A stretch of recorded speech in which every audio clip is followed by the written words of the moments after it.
हत्या करके शहीद हो गए। 2 दिन पहले वहाँ की एक हमारी बच्ची जिसको पुलिस के डंडों से पीटा गया वो शहीद हो गई। उनकी जान हमें कौन वापस लेकर देगा? हमें धर्मेंद्र प्रधान का राजीनामा नहीं चाहिए, हमें मोदी सरकार बर्खास्त चाहिए। जब तक मोदी सरकार बर्खास्त नहीं होंगी भारत में अमन सुख चैन से कोई जीने वाला नहीं है। विद्यार्थियों का छात्रों का भविष्य अंधार में है, अंधकार में आने वाला है। जब तक मोदी सरकार बर्खास्त नहीं होती, नवी सरकार स्थापन नहीं होती, तब तक इन छात्रों का आंदोलन जारी रहेगा। और इस आंदोलन के लिए हम पूरे परभनी के लोग, हर समाज, हर जाति का, हर पार्टी का, हर तबके का इंसान, हर छात्र, हर बच्ची, हर लड़का, हर युवा ये अभिजीत दीपके, वांगचून और छात्रों के आंदोलन में पूरी ताकत के साथ परभनी उनके साथ खड़ी है।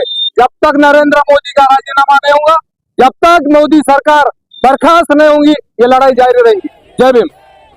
आज ज्या प्रकारे या ठिकाणी दिल्लीमध्ये जंतर मंतर वरच्या आंदोलनाला या ठिकाणी यश आलेलं आहे, त्या ठिकाणी धर्मेंद्र प्रधान केंद्रीय शिक्षण मंत्री यांनी ज्या प्रकारे राजीनामा दिलेला आहे, नक्कीच त्या ठिकाणी आम्हाला या आंदोलनाला जरी त्या ठिकाणी म्हणजे आंदोलनाला यश आलं असलं तरी पुढची लढाई ही या ठिकाणी बाकी आहे।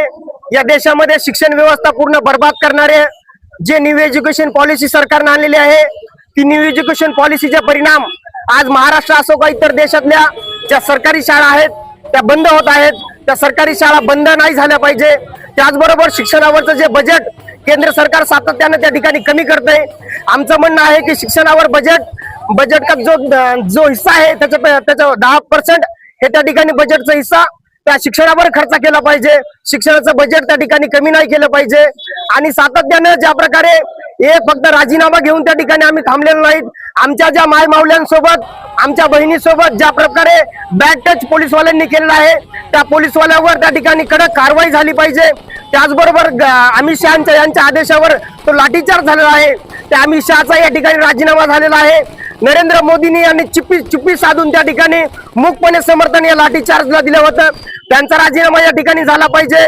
आणि जे पोलीस वर्दीमध्ये जे भाजपचे गुंडे आले होते त्यांची निष्पक्ष चौकशी करून त्यांना तुम्ही कायदेशीर कारवाई केली पाहिजे। शिक्षणाचं बजेट वाढवलं पाहिजे आणि देशातील एकंदरीत शिक्षण व्यवस्था ठिकाणी सुधारली पाहिजे। आणि देशातील नवीन येऊ घातलेला एनईपीचा कायदा, न्यू एज्युकेशन पॉलिसी ज्या प्रकारे देशामध्ये येत आहे ती त्या ठिकाणी रिजेक्ट झाली पाहिजे।